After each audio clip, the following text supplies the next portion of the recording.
السلام علیکم ورحمۃ اللہ وبرکاتہ۔ ناظرین کرام، تجوید القرآن کے ایک اور نئے پروگرام کے ساتھ ہم آپ کی خدمت میں حاضر ہیں۔ اس پروگرام میں ہم کوشش کرتے ہیں کہ قرآن کریم کو کس طرح سے اس کے تمام قواعد اور مخارج اور ضروری باتوں کا خیال رکھتے ہوئے کس طرح سے قرآن کریم کی تلاوت کرنی چاہیے۔ تو ہم حسب معمول ہر دن ہر پروگرام میں ہم قرآن کریم کی چند آیات کی تلاوت کرتے ہیں اور اس میں کوشش کرتے ہیں کہ تجوید القرآن کی جو ضروری باتیں اس میں بتانی ہوں وہ بتاتے ہیں اور کس طرح سے کن باتوں کا خیال رکھنا ہے۔ تو آئیے اب ہم سورۃ البقرہ کی چند مزید آیات کی تلاوت کرتے ہیں اور اس کے بعد ان آیات کو ہم تجوید کے ساتھ سکھانے کی کوشش کریں گے، اور اس کے بعد ہمارے پروگرام کا جو آخری حصہ ہوتا ہے اس میں ہم ناظرہ قرآن کریم کو بہتر کرنے کے لیے اور اسی طرح سے تجوید القرآن کے جو بنیادی ضروری قواعد ہیں ان کو مثالوں کے ساتھ سمجھاتے ہیں۔ اس سلسلے کو انشاءاللہ تعالی ہم روز آگے بڑھاتے ہوئے مزید ہم تجوید القرآن کے جو اور نئے قواعد آتے جائیں گے ان کو بھی ہم مثالوں کے ساتھ سمجھائیں گے، تاکہ ناظرہ قرآن کریم بھی بہتر ہو، اور ناظر قرآن کریم کو بہتر سیکھنے کے بعد ہی ہم تجوید القرآن کو بھی سیکھ پائیں۔ تو آئیے اب تلاوت کرتے ہیں اور اس کے بعد پروگرام کو ہم انشاءاللہ تعالی آگے بڑھائیں گے۔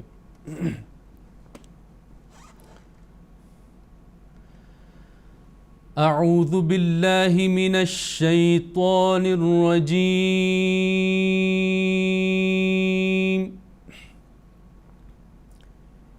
بسم اللہ الرحمن الرحیم۔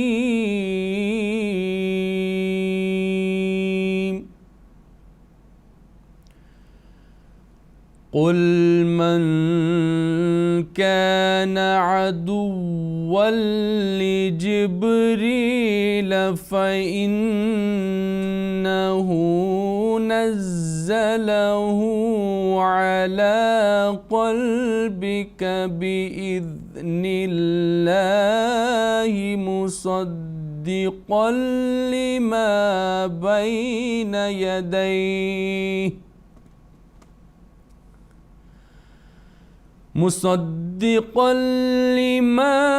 بين يديه وهدى وبشرى للمؤمنين۔ من كان عدوا لله وملائكته ورسله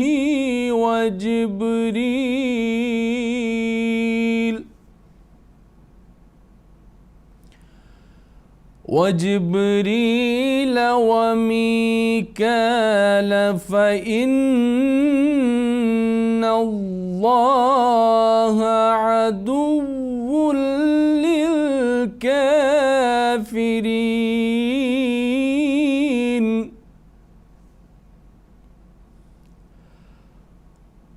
وَلَقَدْ أَنزَلْنَا إِلَيْكَ آيَاتٍ بَيِّنَاتٍ وَمَا يَكْفُرُ بِهَا إِلَّا الْفَاسِقُونَ۔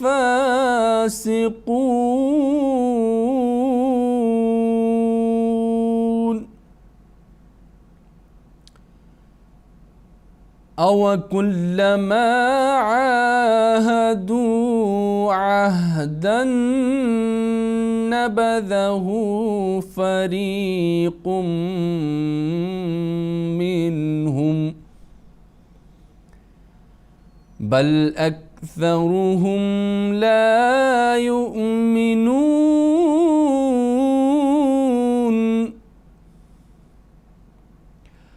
وَلَمَّا جَاءَ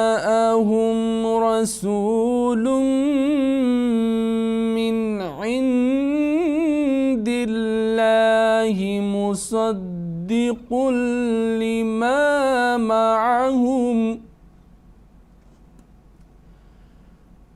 مصدق لما معهم نبذ فريق من الذين أوتوا الكتاب كتاب الله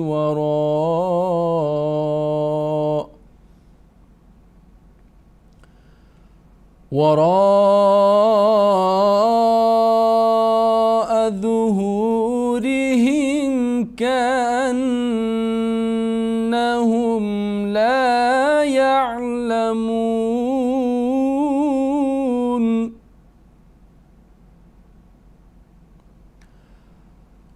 واتبعوا ما تتلو الشياطين على ملك سليمان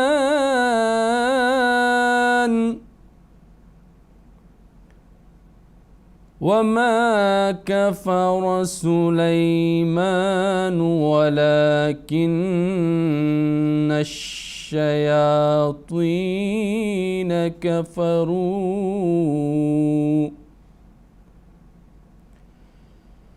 كفروا يعلمون الناس السحر وما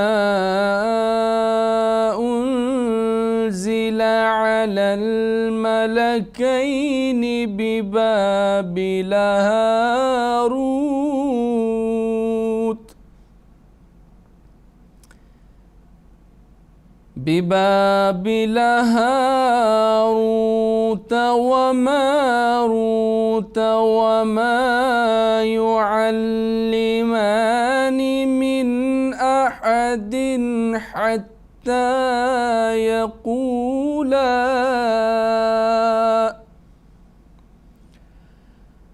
حتى يقولا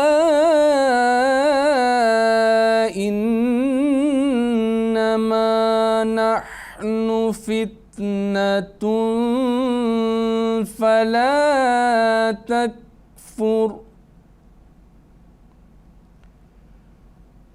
فيتعلمون منهما ما يفرقون به بين المرء وزوجه وما هم بضارين به من أحد إلا بإذن الله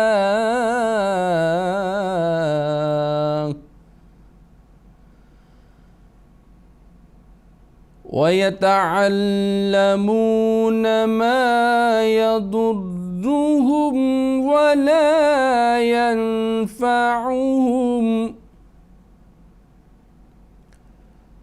ولقد علموا لمن اشتراه ما له في الآخرة من خلاق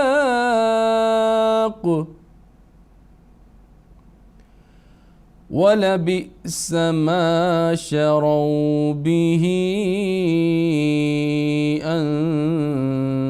أنفسهم لو كانوا يعلمون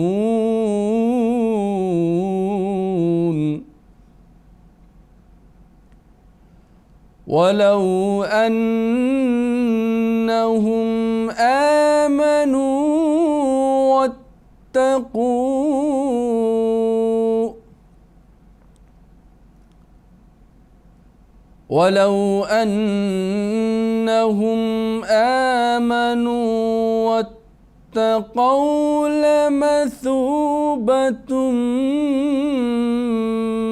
من عند الله خير لو كانوا يعلمون۔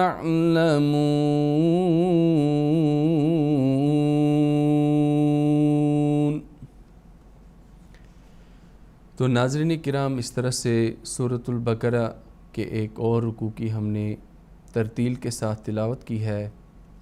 تو اب آئیے چند اسی رکوع کی چند آیات کو ہم لیتے ہیں اور تجوید کے ساتھ اور مخارج کے ساتھ بھی، کچھ حروف کے مخارج کے ساتھ بھی جہاں ضروری ہیں، جہاں چند حروف آپس میں جن کی آوازیں ملتی ہیں، ان کا بھی ذکر کریں گے کہ کس طرح سے ہم تجوید کے ساتھ قرآن کو بہتر پڑھ سکتے ہیں۔ تو آئیے سب سے پہلے جو قوف لفظ ہے، یہ حروف مستعلیہ ہے، اس کو پر کر کے پڑھا جاتا ہے۔ قوف کی آواز کیف کے ساتھ ملتی ہے، یہ قوف پر ہوتا ہے، اور دوسرا والا جو چھوٹا کاف ہے وہ باریک پڑھا جاتا ہے، اسی لیے اس کی آواز کو ہم نے پر کرنا ہے تاکہ دونوں حروف میں فرق ہو۔ قل اور معنی کے جو تبدیل ہونے کا بھی جو ہے وہ احتمال نہ ہو، تو قل اور کل میں دیکھیں کتنا فرق ہے۔ قل یہ کس طرح سے اس کا مخرج کیا ہے، یہ جہاں زبان ہماری آخر میں، جہاں ہماری زبان حلق سے اوپر شروع ہوتی ہے، وہاں پر یہ حلق کے آخری حصے، حروف حلقی تو نہیں ہے یہ، تو یہ زبان کے آخری حصے سے یہ آپ اس کو ادا کریں۔ قوف قوف قل من کان، اخفا اس سے پہلے بھی ہم نے بتایا ہے، انشاءاللہ تعالی مزید آئندہ جو پروگرامز آتے جائیں گے اس میں اور بہتر طریقے سے سمجھانے کی کوشش کریں گے، جو قاعدے آتے جائیں گے ان کو مزید بہتر رنگ میں ہم سمجھانے کی کوشش کریں گے۔ فی الحال آپ اتنا یاد رکھیں کہ نون ساکن اور تنوین کا جو قاعدہ ہے، اس میں ایک نون ساکن اور تنوین کے بعد حروف اخفا میں سے اگر کوئی لفظ آئے، حرف آئے، تو نون ساکن اور تنوین پر اخفا کا جو قاعدہ ہے وہ لاگو ہوتا ہے۔ تو اخفا کیا ہے؟ اپنی آواز کو چھپا کے پڑھنا، ناک میں روکے رکھ کر اظہار نہیں کرنا اس کو، جیسے من کانا گنہ کے ساتھ، من کانا 1 یا 2 الف کی مقدار کے برابر یا 1-2 سیکنڈ تک، من کانا۔ یہ کیوں کیا؟ اگر من کانا پڑھیں گے تو اظہار کا قاعدہ یہاں پر ہوگا جو کہ درست نہیں ہوگا۔ من کانا، یہاں پر کیف ہے، چھوٹا کاف، تو اس کو اگر بڑی کاف جو نقطے والی اس کے ساتھ پڑھیں گے تو معنی بھی بدل جائیں گے اور غلط ہو جائے گا لفظ۔ تو کان کان عدول، عین حروف حلقی، حلق سے ادا کرنے کی کوشش کریں ورنہ حمزہ کے ساتھ آواز ملے گی۔ تنوین کے بعد لام، یہاں پر ایک قسم کا ادغام ہوتا ہے، لیکن تنوین کی اور نون کی آواز باقی نہیں رہے گی، تو تنوین اور نون کے بعد لام اور را اگر آ جائیں تو یہ تنوین اور نون جو ہے ان کی آواز جو ہے وہ مدغم ہو جائے گی لام کے ساتھ، جو یا را اگر ہوگا را کے ساتھ، تو آواز جو نون کی ہے وہ باقی نہیں رہے گی۔ کیسے؟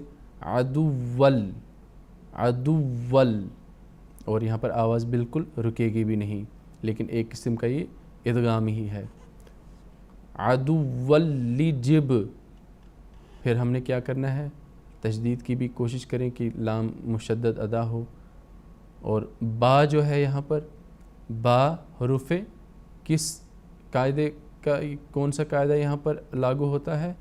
با ساکن، حروف قلقلہ ہے با، تو اس کا مطلب ہے جو قلقلہ کا قاعدہ ہے وہ یہاں پر لاگو ہوتا ہے۔ اب با ساکن جہاں پر بھی قرآن میں آئے وہاں پر جنبش آئے گی اس کی آواز کی، تو لجب لجب قاعدہ پھر بتا دیتے ہیں، قوف تا با جیم دال جب ساکن ہوں تو ان پر آواز جو ہے وہ جنبش کے ساتھ آئے گی۔ اسی طرح سے قوف تا با جیم دال ساکن نہ ہوں اور ان پر ہم وقف کریں تو وقف ہونے کی صورت میں وہ ساکن بن جائے گی، تب بھی آواز ان کی واپس آئے گی۔ اس کا فائدہ کیا ہے کہ قاف تا با جیم دال کے علاوہ جتنے بھی حروف ساکن ہوں ان پر بلا وجہ آواز کو جنبش نہیں دینی چاہیے۔ پھر یہاں پر دیکھیں، یہاں پر یا مدہ کا قاعدہ ہے، حروف مدہ 3 ہے، الف واو یا۔ الف سے پہلے زبر تو الف مدہ ہو گیا، یا ساکن سے پہلے زیر یا مدہ ہو گیا، واو ساکن سے پہلے پیش تو واو مدہ ہو گیا۔ اس جو قاعدہ ہے یا جو وہ رول ہے اس میں یہاں پر اس وقت یا مدہ کا قاعدہ ہے۔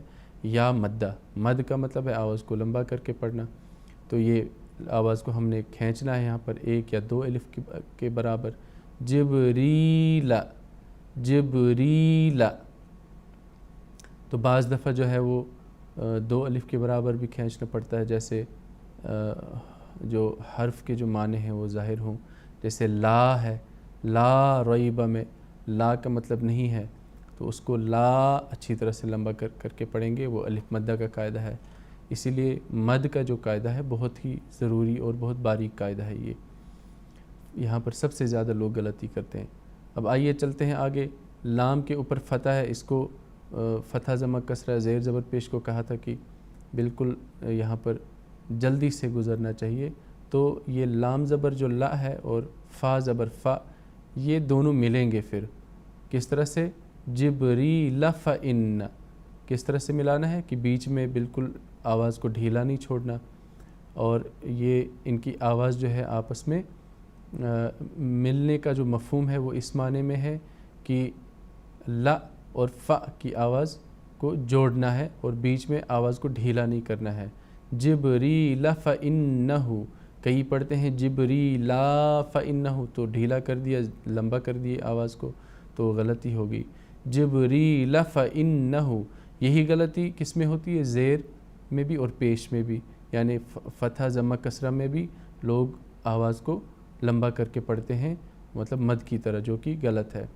جب فتح، 2 فتح ہوں یا فتح کے بعد کسرہ ہو، فتح کے بعد ضمہ ہو، یا کسرہ کے بعد یہاں پر آپ دیکھیں کسی لفظ کے نیچے کسرہ ہے اور سامنے فتح ہے، ضمہ ہے، کسرہ ہے، تو دونوں کو اس طرح سے پڑھنا ہے کہ جو پہلا والا لفظ ہے اس کو ایسے پڑھنا ہے کہ اس کی آواز بالکل لمبی نہیں جانی چاہیے، جلدی سے پھر جو سامنے والا لفظ ہے اس کے ساتھ وہ آواز کو ادا کر کے پڑھنا چاہیے۔ جیسے ہم نے پڑھا جبریل فإنہ، ہم نے لا بالکل نہیں پڑھا، فإنہ۔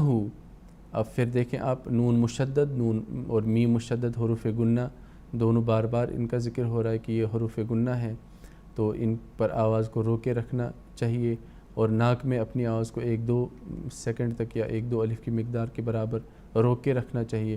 کیسے؟ فإنہ، اس سے کیا فائدہ ہوتا ہے؟ یہ حروف اچھی طرح سے ادا ہوتے ہیں۔ اگر ہم ان پر گنہ نہیں کریں گے تو یہ تشدید بھی ادا نہیں اچھی سے ہوگی اور قاعدہ بھی جو ہے وہ ادا نہیں ہوگا۔ فإنہ، پھر جو ہے وہ الٹی پیش ہے، یہ بھی حروف مدہ ہے۔ ہم نے کہا حروف مدہ 3 ہے، الف واو یا، تو ان کے قائم مقام کھڑا زبر کھڑی زیر الٹی پیش ہے، تو یہ واو مدہ کے قائم مقام ہے الٹی پیش، تو اس کی بھی آواز ہم نے لمبی کر کے پڑھنی ہے۔ فإنہ، تو پیش سے بالکل مختلف آواز ہوگی، پیش کی آواز جلدی ہے اور الٹی پیش کی آواز کو لمبا کر کے پڑھنا ہے۔ نزلہ، یہاں پر تشدید کا خیال رکھیں، نزلہ، الٹی پیش پھر آ گئی، نزلہ، علی، عین، پھر حروف حلقی، اگر علا پڑھیں گے تو حمزہ کی آواز آئے گی جو کہ غلط ہوگا، درست نہیں ہوگا۔ علا، کھڑا الف ہے، الف مدہ کا قائم مقام ہے، آواز لمبی کر کے پڑھی جائے گی۔ قلبک، قاف کو یہاں پر اچھی طرح سے پر کر کے پڑھنا ہے، ورنہ جو معنی ہیں وہ بالکل الٹ ہو جائیں گے۔ اگر چھوٹی کاف سے پڑھیں گے تو معنی بالکل تبدیل ہوں گے۔ قلبک، قاف کو پر کریں، قلبک، اور یہاں پر کسرہ اور فتح کا بھی خیال رکھیں، جلدی سے یہ پڑھیں۔ قلبک بإذ، قلبک بإذ، کبی، قلبک بی، تو کا بھی نہیں پڑھنا، اس کو لمبا کر کے بھی نہیں پڑھنا۔ قلبک بإذ، بإذن اللہ، کیسے پڑھنا ہے اس کو؟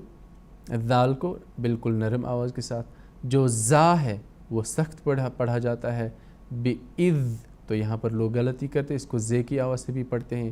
بِإِذْ بالکل نرم. 3 حروف سمجھائے تھے آپ کو. ثا ذال ذو، ثا ذال ذو. زبان کے سرے سے اور سامنے جو دانت ہیں ان کے کنارے سے لگائیں. ایک ہی مخرج ہے ان کا. ثا ذال ذو. ذو جو ہے وہ پر ہوتا ہے تو ذال جو ہے یہاں پر نرم ہوگا. بِإِذْنِ اللَّهِ، اللہ کا لام یہاں پر پر ہوگا کیونکہ اللہ کے لام جو بیچ والا مشدد لام ہے اس سے پہلے والے لفظ پہ کسرہ آیا ہے. اگر فتح اور ضمہ ہوتا تو تب پر ہوتا، یہ یہاں پر باریک ہوگا. بِإِذْنِ اللَّهِ. تو لوگ یہاں پر غلطی کرتے ہیں لا علمی کی وجہ سے، کبھی باریک اور کبھی موٹا کرتے ہیں. جہاں پر باریک کرنا ہوتا ہے موٹا کرتے ہیں، اور جہاں پر موٹا پڑھنا ہوتا ہے باریک کر کے پڑھتے ہیں. مصدقل، صاد حروف مستعلیہ ہے، پر ہوگا کیونکہ اگر پر نہیں کریں گے سین کی آواز نکلے گی، یا ثے کے بھی نکلنے کا بھی احتمال ہے. مصدقل صاد، مصدقل قاف اور دال مشدد کو ادا اچھی طرح کریں. مصدی. پھر قل، قاف کو جو ہے وہ آپ پر کریں ورنہ کاف کی آواز نکلے گی. مصدقل. اور تنوین کے بعد تشدید آیا ہے. تنوین اور نون ساکن کے بعد اگر لام اور را آئیں، یہ قاعدہ یاد رکھیں، تنوین اور نون ساکن کے بعد لام اور را آئیں تو تنوین اور نون ساکن کی جو نون کی آواز ہے وہ قائم نہیں رہے گی. مصدقل لما ختم ہوگی، ایک ہی زبر پڑھا جائے گا یا زیر یا پیش ہو. تو مصدقل لما یہ ادغام ہوتا ہے، اس کا ادغام بلا گنہ کہتے ہیں اس کو، اور آواز بھی بالکل نہیں روکنی چاہیے یہاں پر. مصدقل لما.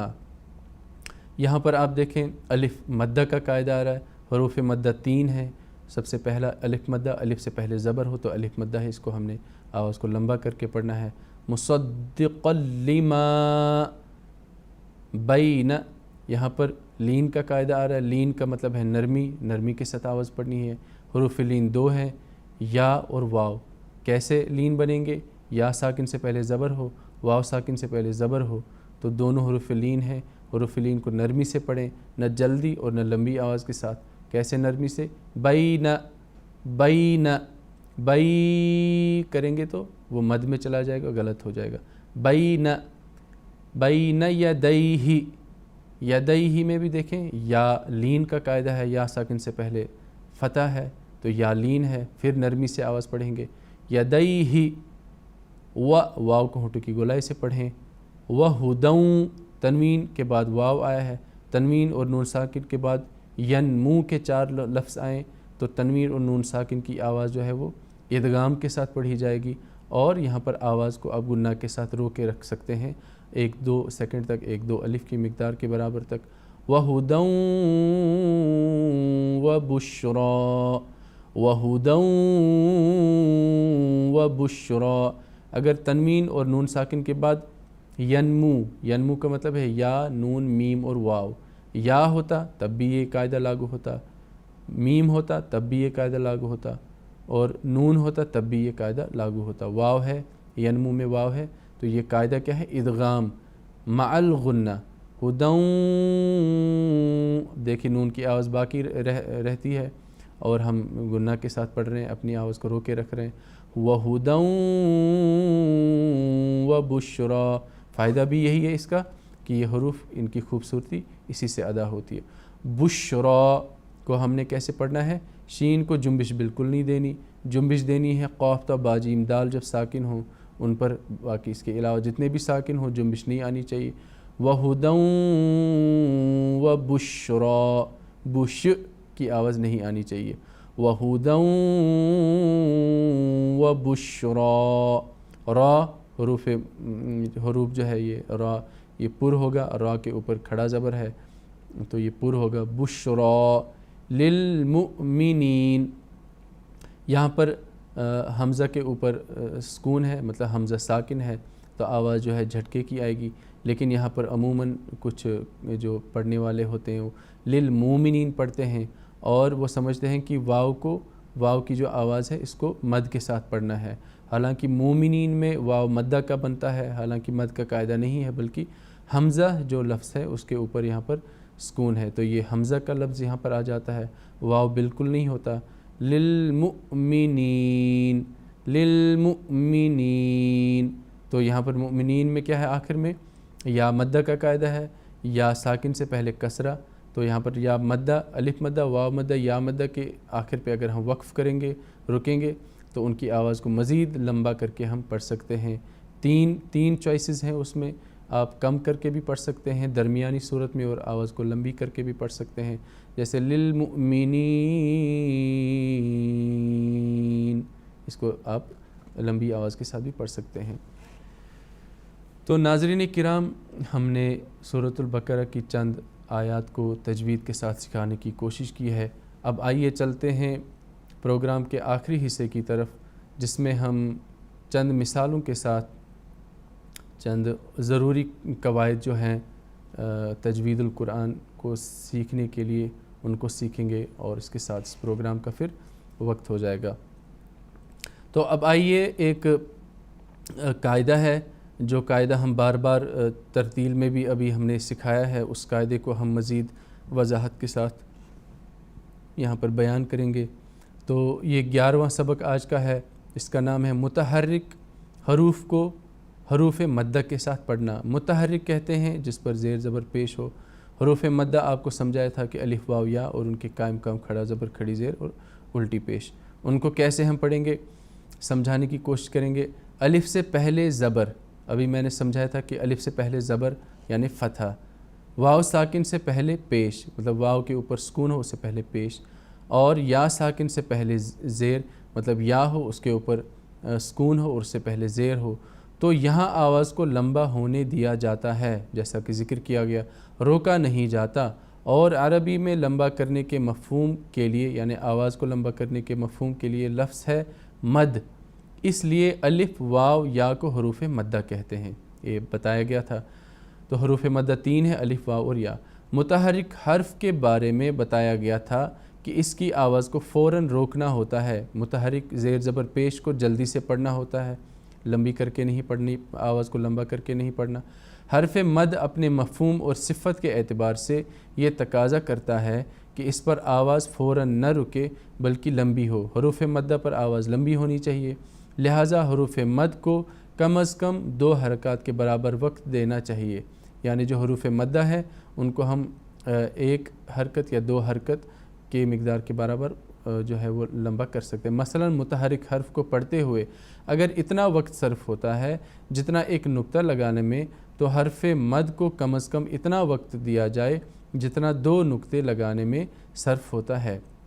یہ سمجھایا گیا ہے پھر اس میں اس مثالوں کے ساتھ کہ حروف مدہ کی آواز کتنی زیادہ ہونی چاہیے۔ تو حروف مدہ کے پڑھنے میں بالعموم بڑی لاپرواہی ہو جاتی ہے، حالانکہ نہ صرف یہ کہ اس سے عبارت کا حسن متاثر ہوتا ہے بلکہ مفہوم بھی بگڑ جاتا ہے۔ آواز بنانے اور تلاوت میں روانی پیدا کرنے کے لیے ضروری ہے کہ حروف مدہ کو لمبا کر کے پڑھا جائے۔ جنہوں نے پرانا پڑھا ہوا ہو اور متحرک حرف اور حرف مد میں نمایاں فرق کر کے پڑھنے کی عادت نہ ہو، ان کے لیے بہتر ہے کہ حرف مد کو معمول سے بھی قدرے زیادہ لمبا کر کے پڑھیں اور خوب مشق کریں۔ بعض جگہ تو لفظ کی شان و شوکت اور اس کا مفہوم ہی حرف مد کو 3 حرکات کے برابر وقت دیتے ہوئے لمبا کرنے سے ظاہر ہوتا ہے۔ مثلا لا ریب ہے، مطلب لا ریب کا لفظ ہے، اس میں شک کی قطعی نفی ہے، مطلب اس میں یہ بتایا گیا کہ کوئی شک نہیں ہے، لا کا مطلب ہے نہیں، اور یہ مفہوم لا کو زیادہ لمبا کرنے سے نمایاں ہوتا ہے۔ تو خلاصہ کلام اس کا یہی ہے کہ الف سے پہلے زبر آئے تو اس الف کو لمبا کر کے ضرور پڑھیں، واو ساکن سے پہلے پیش آئے تو اس واو کو لمبا کر کے ضرور پڑھنا ہے، اور یا ساکن سے پہلے کسرہ آئے تو اس یا ساکن کو لمبا کر کے ہم نے ضرور پڑھنا ہے، 1 الف کی مقدار کے برابر یا 2 حرکات کے برابر۔ اور جو ایک اور ضروری بات ہے وہ ان حروف کے قائم مقام بھی حروف ہیں، کھڑا زبر، کھڑی زیر اور الٹی پیش۔ الف مدہ کا جو قائم مقام ہے یعنی اس کے بدلے میں جو ہوتا ہے لفظ وہ کھڑا زبر ہے۔ کھڑا زبر کا مطلب ہی ہے وہ الف مدہ ہے، اس کی بھی آواز کو ہم نے کھینچنا ہے 1 الف کی مقدار کے برابر۔ اسی طرح سے جو یا مدہ کا قائم مقام لفظ ہے وہ کھڑی زیر ہے، اس کو بھی ہم نے آواز کو کھینچ کر پڑھنا ہے، کھڑی زیر کو۔ اسی طرح سے جو واو مدہ کا قائم مقام لفظ ہے وہ ہے الٹی پیش۔ الٹی پیش جب بھی آئے، ابھی جب ہم نے سکھایا قرآن کریم کو تو اس میں بھی سکھایا کہ الٹی پیش کو بھی کتنا ہم نے لمبا کر کے پڑھنا ہے، کیونکہ یہ حروف مدہ ہے۔ تو اب آئیے چند مثالوں کے ساتھ اس کو مزید ہم سمجھتے ہیں، تو مشق کرتے ہیں۔ اگر آپ بھی دہرا سکتے ہیں تو آپ بھی دہرا لیں۔ اب دیکھیں الف سے پہلے زبر آیا ہے تو یہ الف مدہ ہے، ہم اس کو کیسے پڑھیں گے؟ آ، او، ای، او، ای، ہو، ہی۔ اس میں کیا آ رہا ہے؟ یہاں پر الف مدہ آ گیا، یہ واو مدہ ہے، واو ساکن سے پہلے پیش ہے، یہ یا مدہ ہے، یا ساکن سے پہلے کسرہ ہے یا زیر ہے۔ تو ایسے ہی یہ تینوں کی مشق ہے۔ یہاں پر ہا الف مدہ، آ الف مدہ ہے، عو واو مدہ، عی یا مدہ، حا الف مدہ ہے اس میں، حی یا مدہ ہے اس میں، حو واو مدہ ہے اس میں۔ یہاں پر مس پرنٹ ہوا، یہ ساکن کا لفظ ہے یہاں پر۔ تو اس کو پریکٹس کر لیتے ہیں۔ اور غو، اور ضروری بات کیا ہے؟ مخارج کو بھی خیال رکھنا بہت ضروری ہے۔ صرف قاعدے کو سیکھیں گے ہم تو وہ تو اچھی بات ہے، لیکن مخارج کو ہم سیکھیں گے اور اس کے ساتھ حروف کو ادا کریں گے تو ہی ہم تجوید القرآن کو بہتر رنگ میں سیکھ سکتے ہیں اور قرآن کریم کو بہتر رنگ میں تجوید کے ساتھ پڑھ سکتے ہیں۔ غو، غا، اب دیکھیں پر کیا، غی، خی، خا، خو، قا، قی، قو، کی، کا، کو، جا، جو، جی، شا، شی، شو، یو، یا، یی۔ تو ناظرین کرام، آج کے لیے اتنا ہی۔ اب پروگرام کا وقت ہوا چاہتا ہے، انشاءاللہ تعالی کل ایک اور نئے پروگرام کے ساتھ ہم تجوید القرآن کے ایک اور نئے پروگرام کے ساتھ آپ کی خدمت میں حاضر ہوں گے۔ تب تک کے لیے دیجیے اجازت۔ السلام علیکم ورحمۃ اللہ وبرکاتہ۔